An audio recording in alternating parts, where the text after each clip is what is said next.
The security alarm screamed the second Gracie bypassed the lock. She had exactly 8 seconds before the backup system engaged. 6 before he'd know someone had breached his floor. 4 before every exit locked down. She slid through the door as it clicked open, heart hammering against her ribs, the stolen keycard still warm in her palm. The penthouse foyer stretched before her, all glass and steel and the kind of wealth that made people disappear quietly.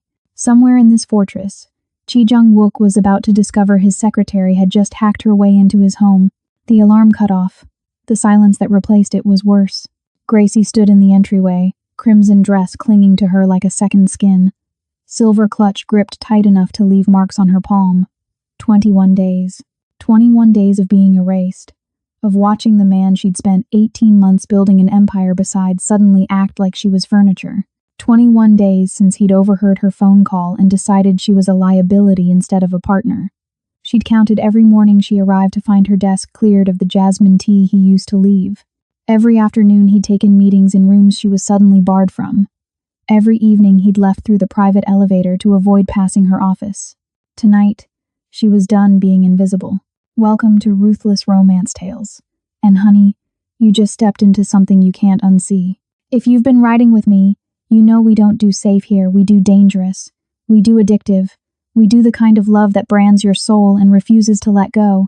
And if you're new, buckle the hell up, because what you're about to witness is a collision so violent, so inevitable, it'll rewrite everything you thought you knew about romance.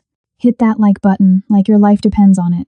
Subscribe because you're already hooked, and smash that notification bell, because missing what comes next would be a crime. Now let's watch the Dragon of Gangnam lose his mind. The lights in the hallway flickered on. Motion sensors. She wasn't alone anymore. Footsteps. Deliberate. Unhurried. The kind of walk that said the predator had already won. Wook emerged from the corridor like something out of shadow, still in his work clothes, tie loosened, shirt sleeves rolled to his elbows. He looked exhausted. Dangerous. His eyes tracked from her face down the length of red silk, and something shifted in his expression. Not anger. Something raw. His jaw tightened, a muscle jumping beneath skin as he stopped 3 feet away, close enough that she could smell the faint scent of his aftershave mixing with something darker. Whiskey. He'd been drinking. You broke into my home. His voice was quiet. The kind of quiet that preceded violence. Gracie lifted her chin, refusing to back down even though every instinct screamed at her to run. Your firewall was insulting. I expected better from the Dragon of Gangnam. The alarm. I disabled in 4 seconds. You're welcome. She took a step forward, heels clicking against the polished floor. I tried the front door first, Wook. You changed the codes. You changed everything. So I improvised. His eyes narrowed, that sharp intelligence she'd fallen for cutting through the exhaustion. Why are you here? Why do you think? She gestured at herself, at the dress she'd bought months ago, imagining his hands would be the ones taking it off. I have a gala to attend, the Busuzan charity event. You remember charity, don't you? That thing you pretend to care about while laundering money through art auctions. Something flickered across his face. You are not going anywhere in that dress. The words hit her like a physical slap, but she'd spent 21 days preparing for war. Last I checked, you stopped being my boss the day you decided I didn't exist. Gracie. No. She cut him off, voice sharp enough to draw blood. You don't get to say my name like it matters. Not after 3 weeks of nothing. Not after you heard half a conversation and decided I was disposable. His hands flexed at his sides, the only sign he was holding himself back. You said you needed out. I said I needed out of the tax reports, you idiot. Out of the suffocating spreadsheets. Out of pretending to be just your secretary when we both know I'm the reason your syndicate didn't collapse 6 months ago. She took another step closer, invading his space the way he'd invaded every corner of her mind. But you heard what you wanted to hear. You heard betrayal because that's all you know how to expect. The silence stretched between them, thick with 3 weeks of unsaid words. His eyes were black in the dim light, pupils blown wide as they traced the line of her collarbone, the curve of her shoulder. She watched his throat work as he swallowed. I was protecting you, he said finally, voice rough. From what? From me. From this life. From... He stopped, jaw clenching. From everything that's coming. Gracie's stomach dropped. What's coming? But Wook just shook his head, stepping back, putting distance between them like he couldn't trust himself too close. The loss of his proximity felt like cold water. Go home, Gracie. Forget the gala. Forget this. He gestured vaguely at the space between them. Forget me. She laughed, the sound bitter. 3 weeks too late for that, boss. She turned toward the door, her exit, her escape from this mausoleum of almosts. Enjoy your fortress. She made it 2 steps. His hand closed around her wrist, not rough, but firm enough to stop her. The touch burned. 21 days without contact, and now his skin against hers felt like lightning finding ground. Wait. Gracie froze. His fingers were warm against her pulse point, and she knew he could feel her heart racing. She turned slowly, meeting his gaze with every ounce of defiance she could summon. Waiting requires you to actually say something, Wook. He released her wrist like it burned him, but didn't step back. Instead, he moved closer, eliminating the space she'd fought to create. His voice dropped to barely above a whisper. The Bususan Gala isn't a charity event. It's a tribunal. Charity Bususan. Her breath caught. What are you talking about? 3 families. The Kims, the Parks, the Songs. They've been consolidating power for months, waiting for the right moment to move against me. He dragged a hand through his hair, the first genuinely unguarded gesture she'd seen from him in weeks. I found out 2 days after I heard your call. The timing was too convenient. You thought I was involved. The realization settled in her chest like lead. I thought they got to you, turned you, offered you a way out that didn't involve me. His eyes searched her face, looking for something she wasn't sure she could give. So I cut you loose before they could use you as leverage. Before they could hurt you to get to me. Gracie's mind raced, fitting pieces together she hadn't known were missing. The locked files, the changed security codes, the way his lieutenants had started treating her like a ghost 3 weeks ago. He hadn't been pushing her away. He'd been building walls between her and the war he saw coming. You're an idiot, she said quietly. His jaw tightened. I was trying to save me, protect me. She stepped into him now, close enough to see the exhaustion carved into the corners of his eyes, the shadow of stubble along his jaw. I don't need saving, Wook. I need the truth. I need you to stop treating me like I'm fragile. You're not fragile. His voice was rough, strained. You're the strongest person I know. That's why they target you first. The admission hung between them, loaded with everything he wasn't saying. Gracie felt something shift in her chest, that dangerous warmth she'd been fighting for 18 months. Not love, not yet, but the beginning of understanding, the foundation of something that could become more if they both stopped being cowards. Show me, she said. What? Show me what you've been hiding. The files you locked, the meetings I'm suddenly too dangerous to attend. If there's a war coming, I want to see the battlefield. Wook studied her for a long moment, weighing something she couldn't read. Then he nodded once, sharp and decisive. Follow me. He led her through the apartment she'd only seen pieces of before, down a hallway lined with abstract art that probably fronted for stolen antiquities. His office was at the end, a room of floor-to-ceiling windows overlooking Seoul's glittering skyline. The city sprawled beneath them, millions of lights hiding millions of secrets. Wook moved to his desk, pulling up files on 3 monitors simultaneously. Financial statements, shipping manifests, security footage. He worked quickly, his fingers flying across keys with the same precision he brought to everything. Gracie moved beside him, close enough that their shoulders nearly touched, and started scanning the data. Here, he pointed to a series of transactions. The Kims have been moving assets out of traditional holdings into offshore accounts. The Parks are consolidating their real estate, and the songs are liquidating.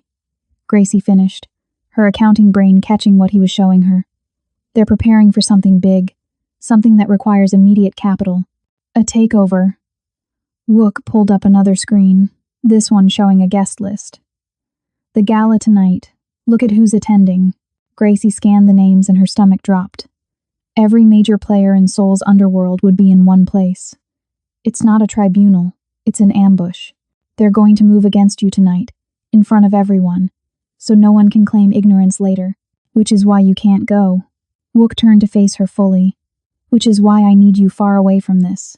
But Gracie was already shaking her head. mind racing through possibilities. No, this is exactly why I need to be there. Gracie, listen to me. She gripped his arm, forcing him to focus. You walk into that gala alone. You're confirming every rumor they've spread about you losing control. You show up with me, your secretary, your right hand, the woman who knows where every body is buried in your books, and you show strength, unity. You show them they didn't break you. Something shifted in his expression. Not quite hope, but close. You'd do that? Walk into a room full of predators knowing they're planning to tear me apart? Gracie smiled, sharp and dangerous. I've been walking into rooms full of predators since I took this job, Wook. The only difference is tonight I'm wearing better shoes. He almost smiled. Almost. Then his expression shuddered again. There's something else you need to know. About why they're moving now. About what they think they have on me. What is it? Wook hesitated, and Gracie saw the moment he decided to trust her. Really trust her. They have my brother. The world tilted.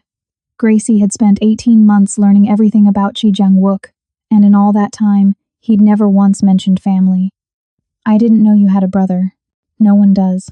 I sent him to America 5 years ago to keep him safe. Stanford, medical school, a life away from all this. His voice was hollow. The songs found him. They're holding him somewhere in the city. If I don't step down tonight, publicly transfer my territory to them, they'll kill him. And there it was. The real reason for the walls. The silence. The distance. He hadn't been protecting her from the syndicate. He'd been protecting her from becoming another hostage. Gracie's mind was already moving, calculating angles and possibilities. How do you know they actually have him? Wook pulled out his phone, handed it to her. The video was short. A young man, early 20s, tied to a chair in a concrete room. He looked like Wook. Same sharp jawline, same intelligent eyes. But where Wook was hard edges, his brother was softer, unweathered by this life. They sent this yesterday, Wook said quietly. He has 72 hours. After that, he didn't finish the sentence. Gracie handed back the phone, her hand steady even as her mind raced. Then we have 72 hours to find him. We? She met his eyes, letting him see the determination in hers. I told you, I don't need saving, but maybe, just maybe, you do. Gracie moved back to the monitors, her accounting instincts overriding the shock. Show me the timestamp on that video. Wook pulled it up. Yesterday, 3 p.m. And when did they first contact you about this? 4 days ago. Anonymous message. No proof at first, just a threat. His voice was flat, controlled. The voice of a man who'd been holding everything together by sheer will. The video came after I refused to meet their terms. Gracie's mind was already dissecting the timeline, looking for the cracks in their story. She'd spent 18 months learning to read between the lines of financial statements and shell companies. Kidnapping plots followed patterns too. What did they ask for initially? Territory, the shipping routes through Busan port, my stake in the Gangnam real estate holdings. He pulled up a map on the center screen. Everything that matters. And the gala? The deadline. Show up, sign over my assets in front of witnesses, or my brother dies. Wook's jaw tightened. They've structured it perfectly. Either I comply publicly, which destroys my reputation and power base, or I refuse and become the man who let his own blood die. Either way, I lose. Gracie studied the map, her eyes tracing the shipping routes. Something wasn't adding up. Your brother. What's his name? Dae-jung. He goes by David at Stanford. And you've kept him secret for 5 years. No one in Seoul knows he exists. No one, Wook confirmed. Then how did the songs find him? Gracie turned to face him. Think about it, Wook. Your brother is your most carefully guarded secret. You've spent 5 years making sure no one connects him to you. No shared last name, no contact that could be traced, no money transfers that would raise flags. So how did they suddenly discover him? She watched the realization dawn on his face. Someone told them. Someone close enough to know. Gracie moved back to the monitors, pulling up the financial files. Someone who had access to information even your inner circle doesn't have. When did you last see your brother? 6 months ago. I flew to San Francisco, stayed for a weekend, told my people I was meeting with suppliers. Who knew you were really going to see family? Wook went very still. No one. I didn't tell anyone. But someone followed you. Or tracked you. Or... Gracie stopped, her eyes catching on something in the shipping manifests, a pattern she'd noticed weeks ago but hadn't thought was important. Wook, these container numbers. The ones flagged for inspection last month. Who authorized the route changes? My logistics manager, Kim Suk-jin. Why? Gracie's fingers flew across the keyboard, pulling up personnel files. Because Kim Suk-jin's sister married into the Song family 18 months ago, right around the time I started working for you. She turned the screen toward him. And look at his travel records. San Francisco. 6 months ago. Same week you were there. The silence in the office was deafening. Wook stared at the evidence, his expression shifting from shock to something cold and lethal. He's been feeding them information for over a year, which means they've been planning this for over a year. Gracie pulled up more files, her heart racing. They didn't just find your brother, Wook. They've been building a case against you, gathering leverage, waiting for the perfect moment to strike. The gala isn't the beginning. It's the finale. Wook moved beside her, close enough that she could feel the tension radiating off him. If Kim's been reporting to them for 18 months, they know everything. Every deal, every shipment, every he stopped, they know about you. The words hung between them, heavy with implication. If the Songs knew about Gracie, if they'd been watching her as long as they'd been watching Wook, then tonight wasn't just about his brother. It was about eliminating every piece on the board that mattered to him. That's why you cut me out, Gracie said quietly. 3 weeks ago, you didn't just hear my phone call. Something else happened. Wook's jaw worked. I found a tale on you.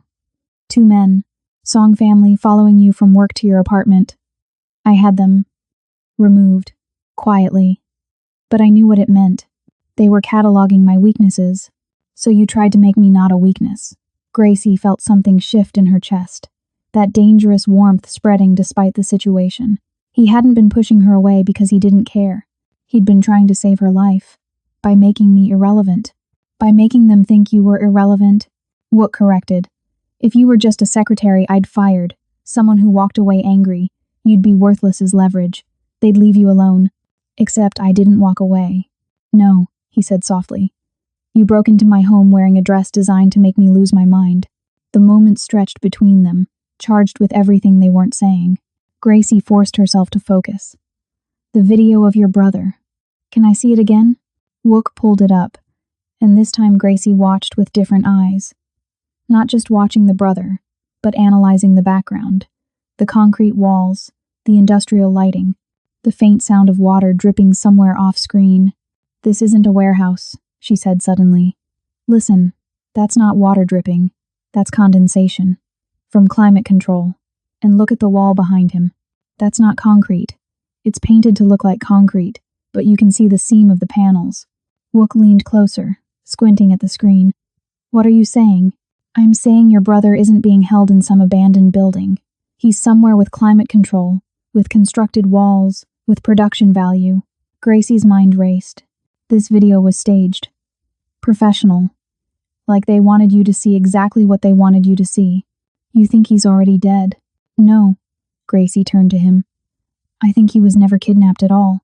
I think this is a setup, and your brother is the bait in a trap even bigger than we thought.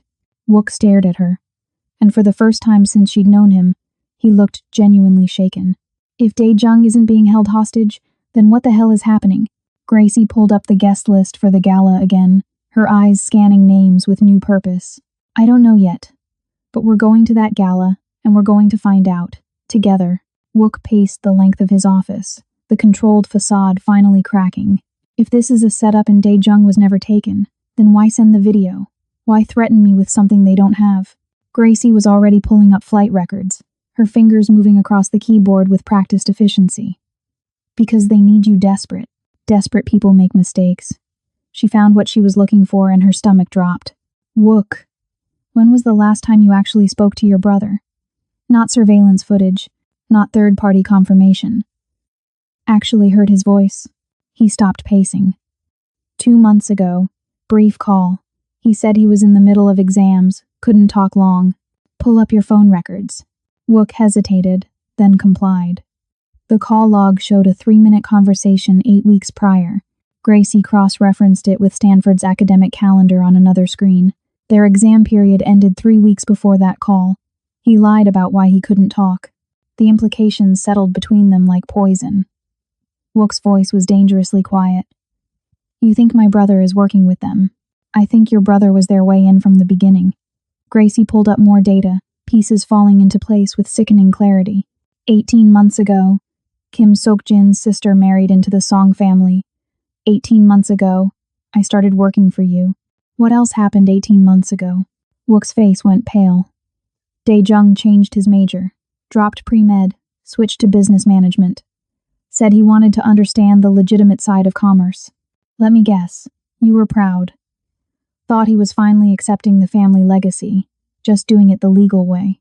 I increased his allowance, gave him access to a trust fund I'd been building since he was a kid. Wook's hands clenched into fists. $3 million. He said he wanted to invest it, learn the markets. Gracie's heart ached watching him realize the betrayal. Where's that money now? Wook pulled up financial statements with shaking hands. The trust fund had been systematically drained over the past year. Small withdrawals at first, then increasingly larger amounts. The final transfer had happened 4 days ago, the same day the first kidnapping threat arrived. He took everything, Wook breathed. My own brother has been financing my enemies. Not just financing. Gracie pulled up the video again, zooming in on details she'd missed before. Look at his hands. He's not tied up. Those are marks drawn on with makeup. And his eyes, he's not scared, Wook. He's acting. This entire video is theater. Wook slammed his fist against the desk, the sound echoing through the office. The carefully controlled man she'd known for 18 months was unraveling, and Gracie understood why he'd built those walls so high. This was what lived beneath. Rage, pain, the kind of betrayal that reshaped a person. Why? His voice cracked. I gave him everything. I kept him safe, kept him clean, gave him the life our father never could. Why would he do this? Gracie moved closer, close enough to touch, but not touching. Because the songs offered him something you couldn't.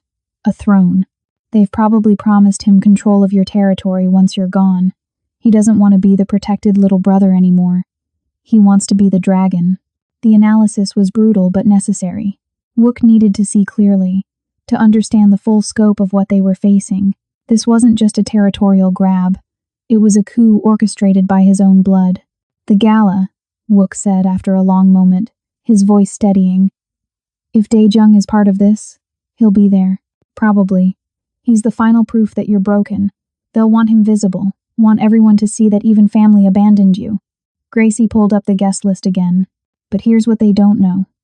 We figured it out. We have 4 hours before that event starts, and they think you're walking in blind and desperate. Wook finally looked at her, really looked at her, and something shifted in his expression. You could still walk away. This isn't your fight. These aren't your enemies. They followed me for weeks. They cataloged me as one of your weaknesses. They made it my fight, the moment they decided I mattered. Gracie held his gaze. Besides, I didn't spend 18 months building this empire just to watch it fall because your brother has daddy issues. A ghost of a smile crossed his face. You're terrifying when you're angry. You have no idea. She glanced at the clock. We need a plan. Walking into that gala knowing what we know gives us an advantage, but only if we use it right. They're expecting you broken. We give them broken. What do you mean? Gracie's mind was racing through scenarios, calculating risks and payoffs. You show up defeated, willing to sign over everything, make them think they won. And then we prove your brother isn't kidnapped by having him walk into the room alive and well, in front of everyone, destroy their leverage, destroy their credibility, and turn their tribunal into your coronation. She pulled up building schematics for the gala venue. But first, we need to figure out their endgame. Because if Dae-jung is working with them, if he's been planning this for 18 months, then tonight isn't about taking your territory. It's about taking your life. Wook studied the schematics, his strategic mind reasserting itself. The ballroom has 4 exits, 2 public, 2 service corridors. If they're planning an assassination, they'd need to control all exits. Make sure you can't run. Gracie zoomed in on the service corridors, which means they have people planted as staff, security, maybe even catering. We can't trust anyone at that venue. No, Gracie agreed. We can't, which is why we're bringing our own insurance. She turned to him. You said you had Kim's men removed when they were following me. Who did you use? My personal security team. 3 men I've trusted for years. Can they be ready in 4 hours? They can be ready in 1. Gracie nodded, the plan solidifying in her mind. Then here's what we do. You show up ready to surrender. I show up as your date, the secretary you tried to cut loose but couldn't let go. We play the part they expect. Broken boss, loyal woman. Meanwhile, your men are already inside, identifying threats and blocking exits. And when Dae-jung shows himself, we expose him. Not with accusations, but with proof. Bank records, flight logs, the staged video forensics. She met his eyes. We destroy him the same way he tried to destroy you. Publicly. Brutally. So thoroughly that even the families backing him will cut their losses. Wook was quiet for a long moment. Then, this could still go wrong. They could kill us both. They could, Gracie admitted. But at least we'd go down fighting together. The next 2 hours moved like clockwork. Wook made calls in rapid Korean, his voice clipped and authoritative as he summoned his security team. Gracie worked the financial angle, building a digital portfolio of evidence that would be impossible to refute. Bank transfers, travel records, the trust fund depletion timeline, every piece of proof that Dae-jung had been systematically betraying his brother. She was deep in the code of a shell corporation when Wook appeared beside her with a garment bag. You can't wear that dress, he said. Gracie looked down at her crimson silk, the dress she'd chosen specifically to get his attention. Why not? Because every eye in that room will be on you, and I need them focused on me. He unzipped the bag, revealing something that made her breath catch. Deep emerald green, structured and elegant, with a neckline that suggested without revealing, this says partner, yours says distraction. She took the dress, feeling the weight of expensive fabric. You keep evening gowns in your office? I keep options. His eyes met hers. I had this made 3 months ago. Planned to give it to you for the company anniversary dinner. Before everything went wrong, the admission hung between them, intimate and unexpected. 3 months ago, he'd been thinking about her, planning for her, imagining her beside him at company events. Gracie felt that dangerous warmth spread through her chest again. The foundation of something real taking shape. I'll change, she said quietly. But you owe me an explanation about why you have my exact measurements. A hint of color touched his cheeks. You'd be surprised what a good tailor can estimate from observation. You've been observing me? For 18 months, he admitted. Every day. The honesty in his voice made something shift inside her. This wasn't the controlled crime boss or the distant employer. This was a man who'd been carrying feelings he thought he couldn't afford, protecting someone he cared about the only way he knew how, by pushing them away. Gracie took the dress and headed toward the private bathroom connected to his office. Don't hack into anything important while I'm gone. That's your job, he called after her. She changed quickly, the green silk sliding over her skin like water. The fit was perfect, almost unsettling in its precision. When she emerged, Wook had changed too. Black suit, sharp lines, the uniform of a man going to war, but his eyes when he saw her held something softer. You were right about the measurements, Gracie said, smoothing the fabric over her hips. Creepy, but accurate. I prefer thorough. He moved toward her, holding out a slim black case. One more thing. Inside was a necklace. Not diamonds or pearls, but something far more practical. A thin silver chain with a pendant that looked decorative but wasn't. Gracie recognized the shape immediately. Is that a panic button? Press it twice, my security team responds within 30 seconds. Press it 3 times, and they evacuate you from the building regardless of what's happening to me. His voice was steady, but she heard the fear underneath. I need to know you have a way out. Gracie took the necklace, feeling the weight of what he was offering. Protection. Escape. The choice to save herself even if it meant leaving him behind. She fastened it around her neck, the metal cool against her skin. I'm not using this, she said. Gracie. I'm not running, Wook. Whatever happens in that ballroom, we face it together. That was the deal. He studied her face, searching for doubt he wouldn't find. Finally, he nodded. Then we need to talk about what happens when Dae-jung sees us together. He'll know something's wrong. Good. Gracie pulled up the gala seating chart on her phone. Let him be nervous. Let him wonder what we know. Nervous people make mistakes too. You're enjoying this, Wook observed, something almost like admiration in his voice. I'm enjoying finally being included.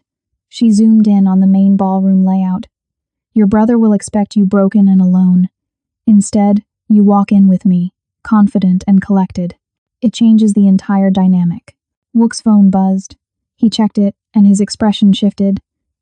My security lead just sent confirmation. They've identified 8 Song family members working the venue tonight. 4 as servers, 2 as valet, 2 in the kitchen.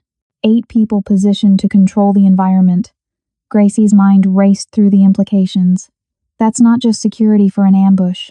That's staging for something bigger. What are you thinking? I'm thinking they don't just want you dead, Wook. They want it public and humiliating. They want your death to be a message to every other syndicate in Seoul. She looked up at him. Which means the actual attack won't come during dinner.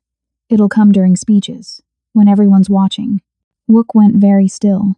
The Song family patriarch is scheduled to give a toast. 20 minutes into the event. Tradition. Perfect cover for an execution.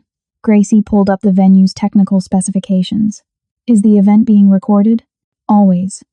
The families like documentation of their charitable endeavors. Then that's when it happens. Cameras rolling, witnesses everywhere. No way to deny or cover it up. Your brother probably arranged for you to be giving a response speech, accepting your defeat gracefully in front of Seoul's elite. And when I stand up to speak, someone shoots you. Your brother looks horrified. The songs claim it was a rogue element, someone with a personal vendetta. They promise to hunt down the killer while quietly absorbing your territory. Clean, public, and legally defenseless. The plan was elegant in its brutality. Wook would be dead. Dae-jung would inherit whatever assets weren't immediately seized, and the Song family would expand their empire without appearing to have orchestrated anything. We need to change the script, Wook said. We already are. Gracie showed him the files she'd compiled. But we need one more piece. Proof that your brother is alive and free. The kidnapping story only works if he stays hidden. If he shows up at that gala. He won't, Wook interrupted. Dae-jung is too smart for that. He'll stay away. Let them play the grief card after I'm gone. Unless we force his hand. Gracie pulled up Dae-jung's social media profiles. His email. His entire digital footprint. We make him think the plan is falling apart. That you've discovered something you shouldn't have. We make him desperate enough to show himself. Wook looked at the screens, understanding dawning. You want to draw him out. I want to prove he was never taken. And the only way to do that is to make him break cover. She met Wook's eyes. Can you send him a message? Something only the two of you would understand? Wook's jaw tightened, but he nodded. He pulled out his phone and typed carefully, showing Gracie the screen before sending. Remember what Father used to say about loyalty? I finally understand. See you soon, brother. The message was innocuous to anyone intercepting it. But Gracie saw Wook's hands shake slightly as he hit send. What did your father say about loyalty? That it's worth more than blood. Wook's voice was hollow. Dae-jung will know I'm telling him I know, and he'll panic. They waited. 30 seconds. 1 minute. 2. Then Wook's phone buzzed with a response. Some lessons take time to learn, Hyung. See you tonight. Gracie felt ice slide down her spine. He's going to be there. He's going to try to kill me himself. Wook corrected. That's what the message means. He's done hiding. The car ride to the Shilla Hotel was silent except for the city sounds filtering through bulletproof glass. Wook sat rigid beside her, his face carved from stone. Gracie could see him retreating into the shell he'd built over years of survival, the armor that turned men into legends and brothers into enemies. She reached across the seat and took his hand. He flinched, startled. Then his fingers closed around hers with almost bruising force. They didn't speak. Words felt inadequate for what was coming. Instead, Gracie traced small circles on the back of his hand with her thumb, a gesture so simple it felt revolutionary. 18 months of professional distance, 3 weeks of silence, and now they were holding hands like teenagers on the way to face his brother's betrayal. When this is over, Wook said quietly, I'm taking you somewhere far from Seoul. Running away isn't your style. Not running, regrouping. His thumb brushed across her knuckles. I need you to know that regardless of what happens tonight, you were right. About the walls. About trying to protect you by pushing you away. I was a coward. Gracie squeezed his hand. You were scared. There's a difference. Is there? Cowards don't walk into rooms where their own brother is planning to kill them. Cowards run. She turned to look at him, taking in the sharp line of his jaw, the exhaustion around his eyes, the vulnerability he was allowing her to see. You're many things, Chi Jang-wook, but a coward isn't one of them. The car pulled up to the hotel entrance, where cameras flashed and Seoul's elite emerged from luxury vehicles in designer clothes worth more than most people's annual salary. Gracie felt Wook's hand tighten once more before he released her. Remember, he said, his voice dropping into the authoritative tone she knew so well. Stay close. Don't accept any drinks you didn't watch being poured.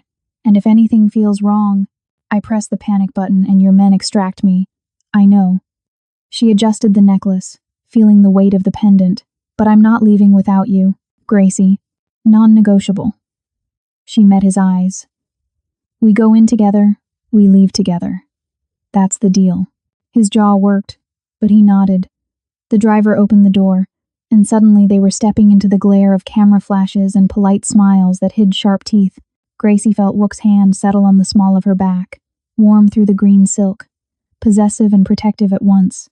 The whispers started immediately. She could feel eyes tracking them as they moved through the entrance, hear the speculation rippling through the crowd. The dragon of Gangnam, who everyone expected to arrive broken and alone, had shown up with a woman on his arm. Not just any woman, but his secretary, the American accountant who'd been conspicuously absent from his side for weeks. Gracie kept her chin high and her expression serene, playing the role of the supportive partner even as her mind catalogued everything. Security positions, exit routes, faces that showed too much interest or too little surprise. She spotted 3 of the Song family servers within the first minute, recognized the controlled way they moved, the constant scanning of the room. They're nervous, she murmured to Wook. Good. The ballroom was excessive even by Seoul's standards. Crystal chandeliers caught light from hundreds of candles, reflecting off silk wallpaper and polished floors. Round tables filled the space, each one a careful arrangement of allies and enemies forced to break bread together under the guise of charity. Gracie spotted their assigned seats near the front, close to where the speeches would be given, close to where Wook was supposed to die. Mr. Chi. A smooth voice cut through the ambient noise. How unexpected to see you. Gracie turned to find an older man approaching, his silver hair impeccable, his smile practiced. She recognized him from Wook's files. Song Tae-yang, the patriarch of the Song family, the man who'd orchestrated this entire trap. Wook's hand remained steady on her back. Mr. Song, thank you for the invitation. Of course, we were concerned when you didn't RSVP. Song's eyes slid to Gracie, assessing. And you've brought a guest. How delightful. My secretary, Gracie Edward. Wook's introduction was smooth, giving nothing away. She insisted on accompanying me tonight. Did she? Song's smile widened, but his eyes remained cold. How loyal. One does appreciate loyalty in these uncertain times. The word loyalty hung between them like a blade. Gracie felt Wook tense infinitesimally beside her, the only sign he'd caught the reference to his earlier message to Dae-jung. Miss Edward, Song continued, I don't believe we've been formally introduced, though I've heard much about your talents with numbers. All boring spreadsheet work, Gracie said lightly, offering her hand. Nothing as exciting as running a family empire. Song's handshake was brief, his palm dry and cool. Modesty. How refreshing. He turned back to Wook. We'll be starting speeches in about 15 minutes. I do hope you'll say a few words. It would mean so much to everyone here. Of course, Wook replied evenly. I have much to say. Something flickered behind Song's eyes' surprise. Maybe. Or concern. He'd expected Wook defeated, not composed. The script was already changing, and they all knew it. Excellent. Please enjoy the champagne. It's a 2012 Dom Perignon. Quite rare. Song nodded politely and moved away, but Gracie noticed how his eyes tracked them even as he greeted other guests. He knows something's wrong, Gracie whispered once they were alone. He's wondering why I'm not begging for my brother's life. Wook guided her toward their table. Let him wonder. They took their seats, and Gracie used the moment to scan the room more carefully. She spotted the other Song family plants, noted the exits, counted potential threats. But she didn't see Dae-jung. Wook's brother was here somewhere, his message had confirmed it, but he was staying hidden. A server approached with champagne flutes. Gracie watched Wook wave them away politely, his paranoia well-founded. Poison would be too obvious, but drugging them enough to make Wook sluggish during the attack? That was possible. There, Wook said quietly, his eyes fixed on something across the room. Gracie followed his gaze and felt her stomach drop.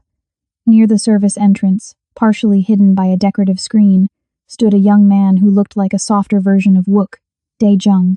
He was watching them with an expression Gracie couldn't quite read: anger, fear, something desperate.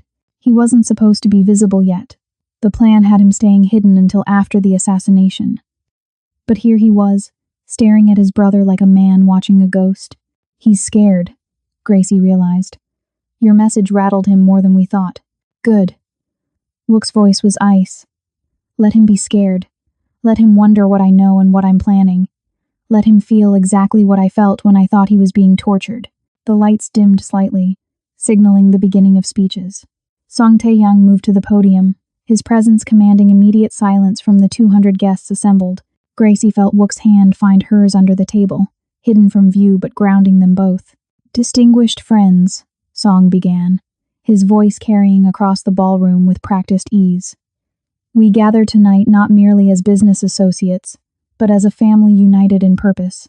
Seoul's prosperity depends on our cooperation, our mutual respect, our shared understanding that loyalty, true loyalty, is the foundation of everything we build. Gracie watched faces around the room. The Kim family patriarch nodded approvingly. The Park sat rigid, their expressions neutral but attentive. Everyone here knew this wasn't just a charity gala. This was theater, and they were waiting to see which act brought blood. Tonight we face difficult truths, Song continued, his eyes finding Wook in the crowd. We acknowledge that even the strongest among us can be brought low by forces beyond our control. Tragedy respects no name, no reputation, no power. The setup was masterful. Song was framing Wook's downfall as inevitable, as sympathetic even, so that when the assassination happened it would seem like mercy rather than murder. Gracie squeezed Wook's hand twice. Their signal. His security team would be moving into position now, blocking the service corridors, ensuring the Song family's planted staff couldn't control the exits as planned. Mr. Chi, Song said, turning his attention fully to their table. Would you honor us with a few words? I know these past weeks have been challenging for you. The entire room turned to watch. This was it. The moment Wook was supposed to stand, accept his defeat, and present himself as a target. Gracie felt her heart hammering against her ribs, her mouth dry despite the untouched champagne before her. Wook stood slowly, his movements deliberate. But instead of walking to the podium as expected, he remained by the table, his voice carrying without amplification. Mr. Song is right. These past weeks have taught me invaluable lessons about loyalty. His eyes swept the room, landing briefly on where Dae-jung still hovered near the service entrance. About who can be trusted when everything falls apart. A murmur rippled through the crowd. This wasn't the speech of a broken man. I came here tonight prepared to discuss terms, Wook continued, to negotiate for something precious that was taken from me. But I've learned something interesting about negotiations. They only work when both parties are honest about what they have to trade. Song's expression remained pleasant, but Gracie saw his jaw tighten. Mr. Chi, perhaps we should discuss this privately. I think everyone here deserves transparency. Wook pulled out his phone, and Gracie knew he was accessing the files she'd compiled, especially when it concerns 18 months of careful planning, 18 months of turning family against family, of building traps from trust. Dae-jung moved then, stepping out from behind the decorative screen. His face was pale, his hands clenched at his sides. Hyung, don't. The entire ballroom froze. The kidnapped brother, supposedly being held hostage somewhere in Seoul, was standing in the room. Alive, free, dressed in an expensive suit and clearly not restrained. The whispers started immediately, confusion rippling through the guests like wildfire. Dae-jung. Wook's voice was steady, but Gracie heard the pain underneath. I wondered when you'd show yourself. Song Tae-young's pleasant mask cracked. This is highly irregular. Mr. Chi, your brother's presence here doesn't change. It changes everything, Gracie interrupted, standing beside Wook. She pulled out her own phone, projecting financial records onto the large screen behind the podium meant for charity presentations. Because a kidnapped man can't systematically drain a $3 million trust fund over 12 months. He can't change wire transfer patterns to match Song family accounts. And he certainly can't pose for staged hostage videos in a production studio rented under his own name. The evidence filled the screen. Bank statements, property records, the video of Daejung kidnapped, with metadata showing it was filmed 3 days ago in a studio in Gangnam, not some warehouse. Flight records proving Daejung had been in Seoul for the past 2 weeks, not California. The room erupted in shocked conversation. Phones came out, photos were taken, the documentation spreading in real time across Seoul's criminal underground. Daejung's face twisted with rage. You don't understand. You never understood. I spent my whole life being the protected one. The clean one. The one who had to stay away while you built an empire on our father's blood money. I didn't want protection. I wanted power. So you sold yourself to the Songs, Wook said quietly. Sold me. Sold 18 months of my life and called it ambition. I called it survival. Daejung moved closer, and Gracie saw 2 of the Song family servers shifting position, hands moving toward concealed weapons. You were always going to fall, Hyung. I just made sure I wouldn't fall with you. Song Taeyang raised his hand, a signal Gracie recognized too late. The servers moved, drawing guns with terrifying speed. But they weren't aiming at Wook. They were aiming at Daejung. The younger man's eyes went wide with confusion, then fear. What are you? We had a deal. We had an arrangement? Song corrected coldly.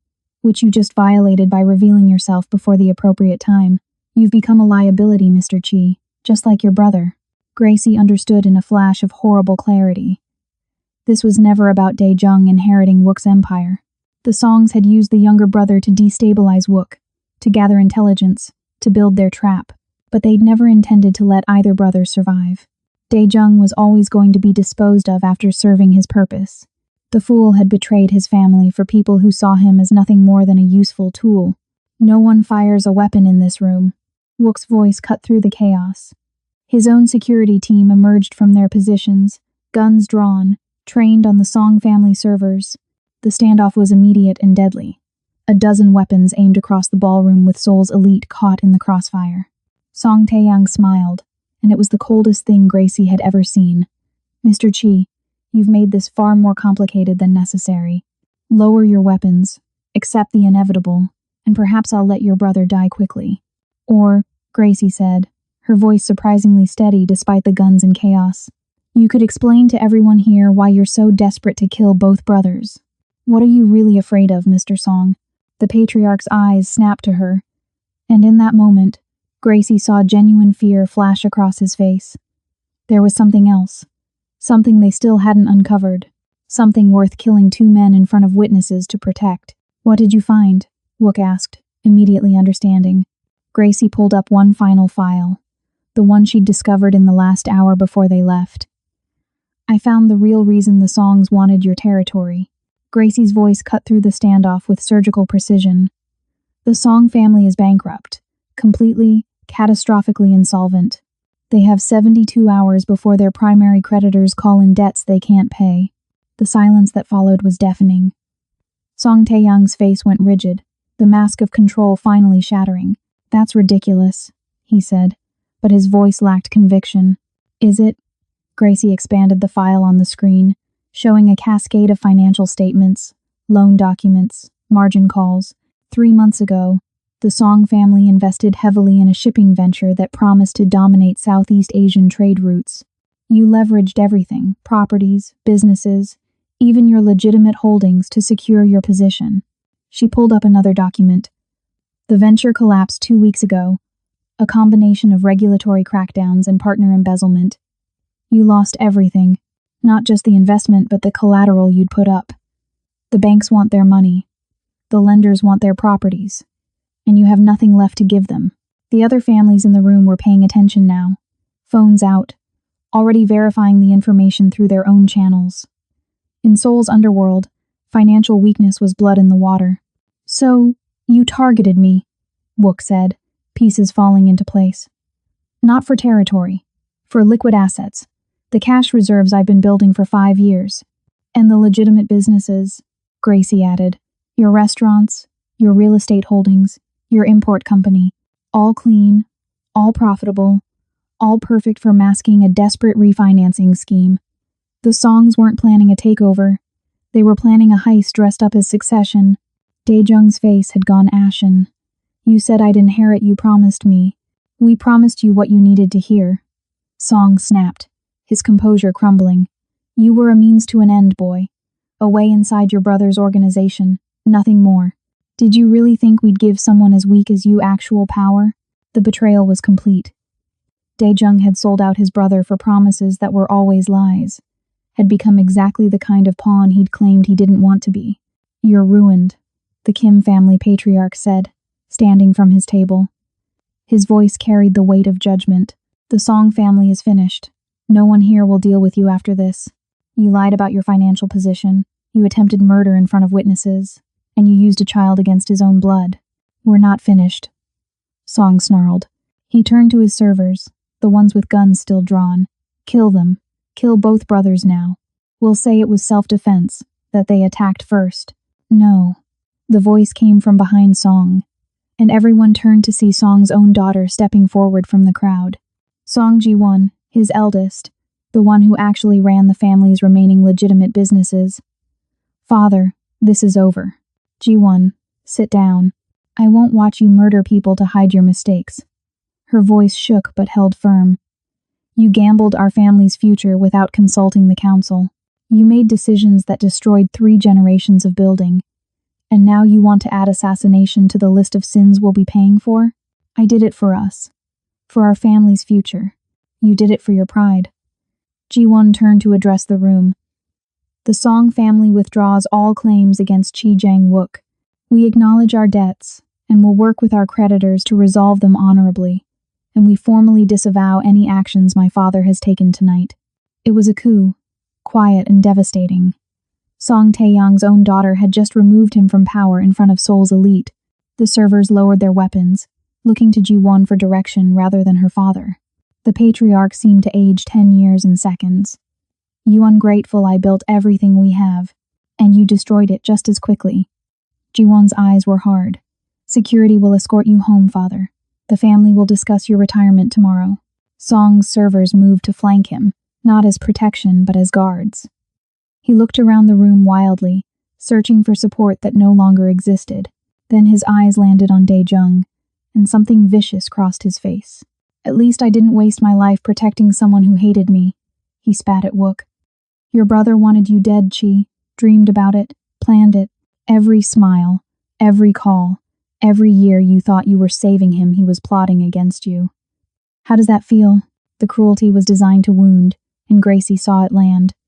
Wook's expression flickered, pain breaking through his control before he locked it down again. But Dae-jung spoke first, his voice small and broken. I didn't hate you, Hyung. I hated that I needed you, that I'd always be the protected one, the saved one, the weak one. He looked at his brother across the ballroom, tears streaming down his face. I wanted to be you so badly it made me destroy us both. The confession was raw, honest, and far too late.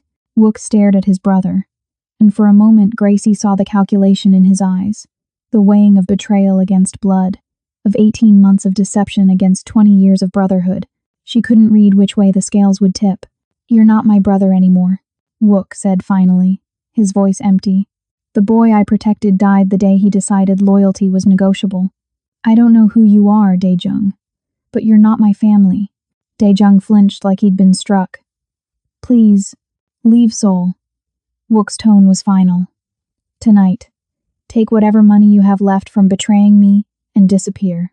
If I see you again, if I hear your name connected to my city in any way, I won't be merciful. Hyung, go. The word was barely audible, but it carried the weight of absolute dismissal. 2 of Wook's security team moved forward, flanking Dae-jung.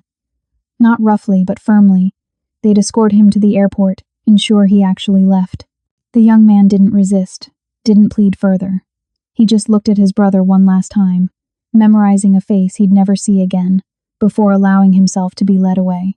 The ballroom slowly came back to life, conversations resuming in hushed tones, The Kim and Park families were already leaving, wanting no further association with the evening's scandal. Others lingered, fascinated by the drama or calculating how the power shift would affect their own positions. Gracie felt Wook's hand find hers again, trembling slightly. "We should go," she said softly. He nodded, unable to speak.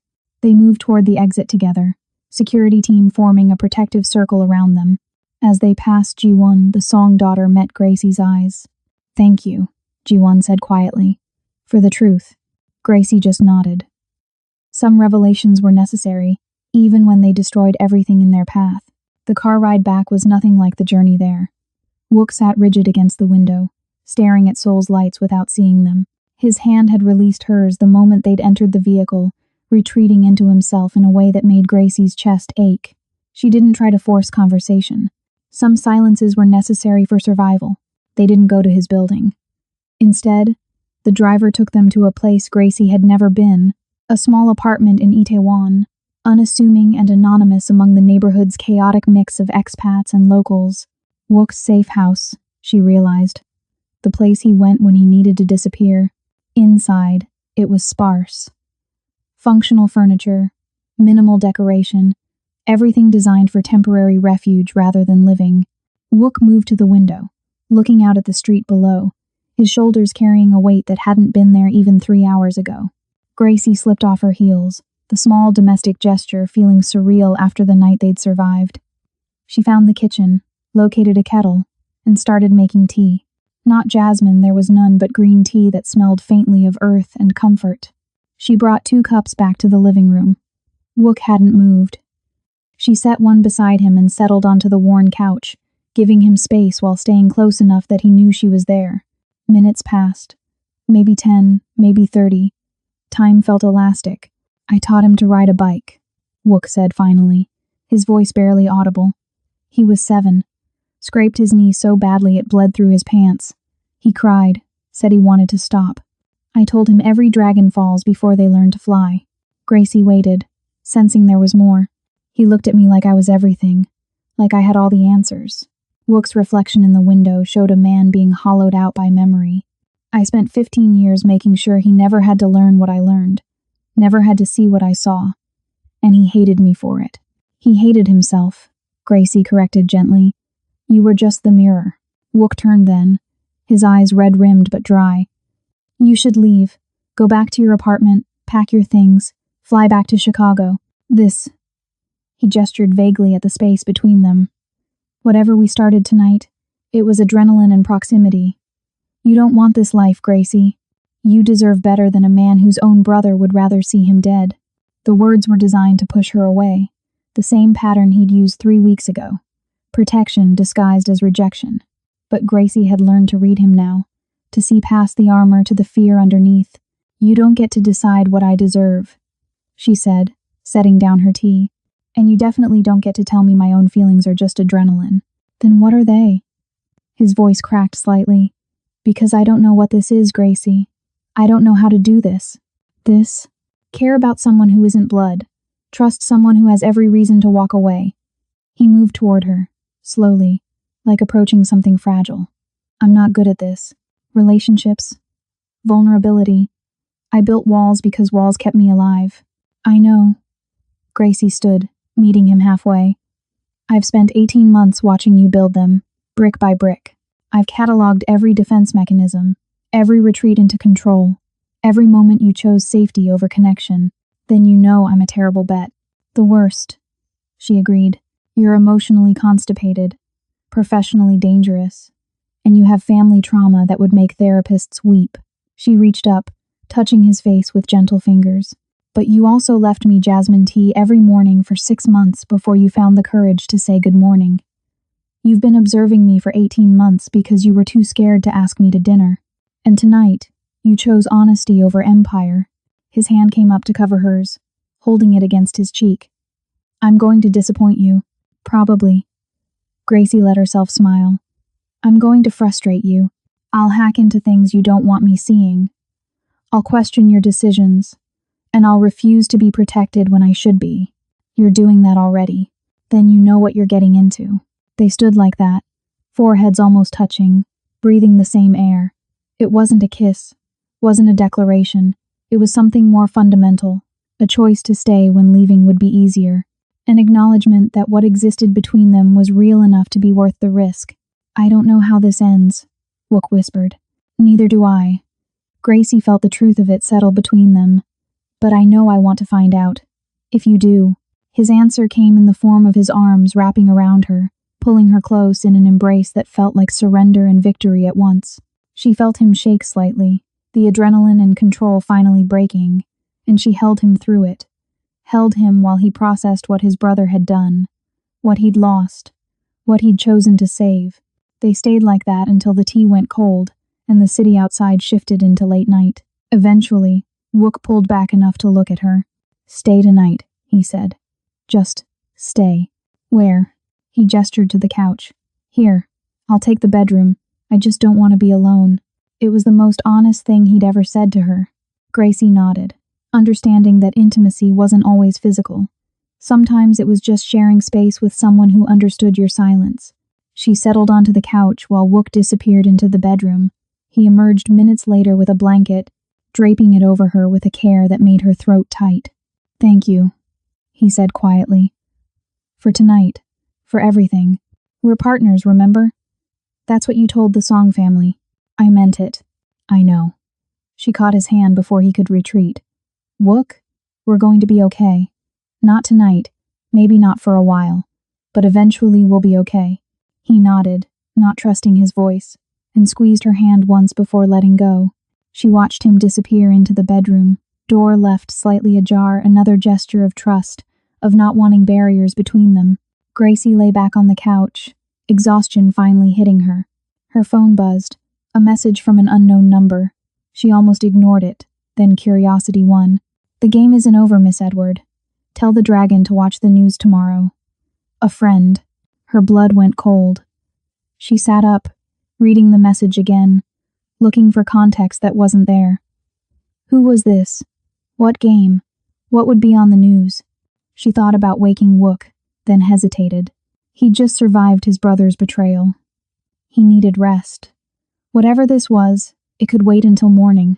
But as she lay back down, trying to sleep, Gracie couldn't shake the feeling that they'd won the battle but missed something crucial about the war. Morning came with the sharp clarity that follows surviving something you weren't sure you would. Gracie woke to the smell of coffee and the sound of news anchors speaking rapid Korean. She found Wook in the kitchen, tablet in hand, watching something that made his jaw tight. What is it? She asked. He turned the screen toward her. News footage from last night's gala. Not the confrontation that had been kept surprisingly quiet by the families involved, but something else entirely. Security footage from outside the venue showing Song Tae-young being arrested by Korean prosecutors as he left. Financial crimes, wire fraud, tax evasion, 20 years' worth of evidence that had apparently been anonymously submitted to authorities overnight. G1, Gracie realized. She didn't just remove him from power, she made sure he'd never come back. There's more. Wook switched to another article. The Song family's bankruptcy was now public, their assets being liquidated to pay creditors.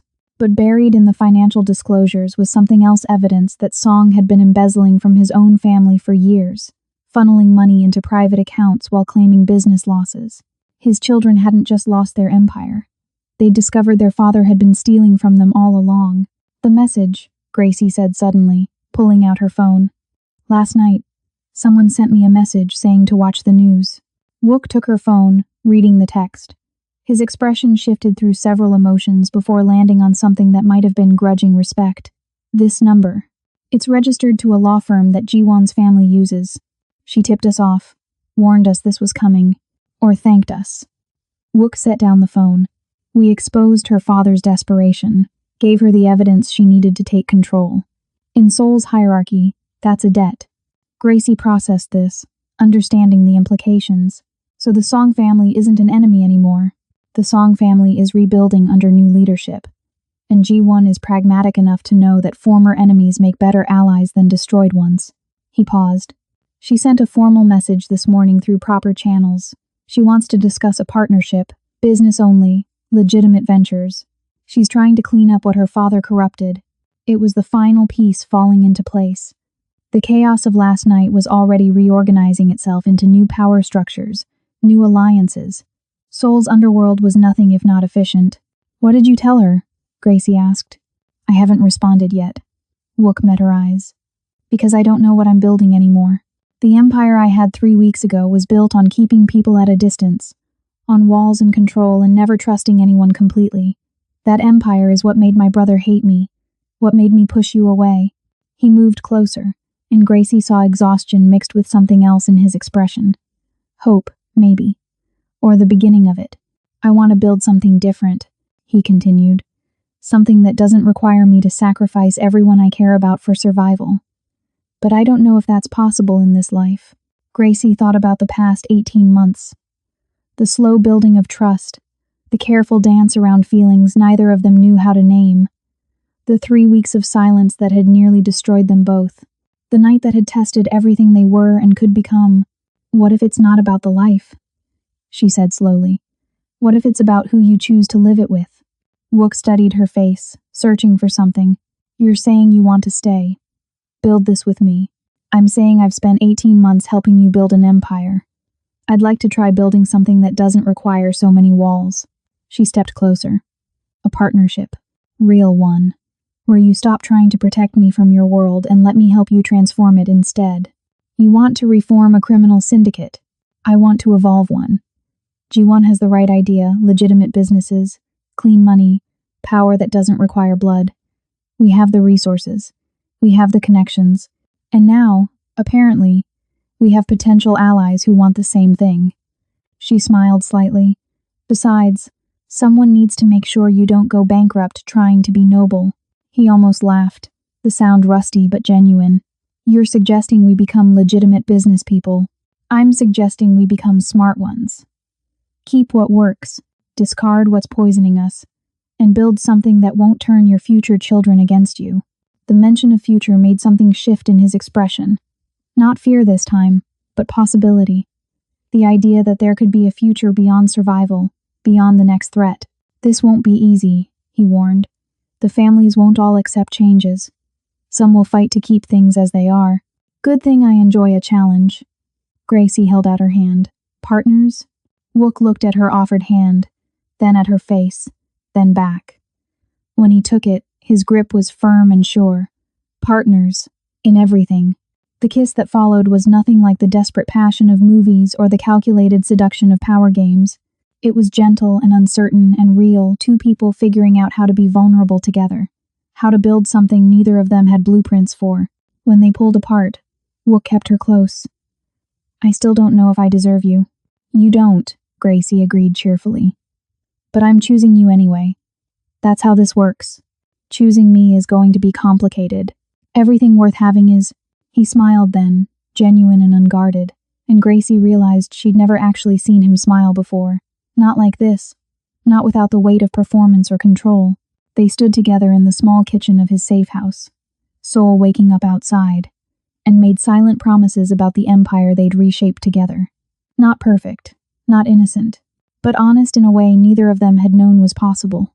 Gracie's phone buzzed. A message from Ji-won. "I assume breakfast means agreement? There's a cafe in Gangnam, we should discuss terms. Bring your accountant." She showed it to Wook. "She's not subtle. She's efficient. That's worth respecting." He paused. "Are we really doing this?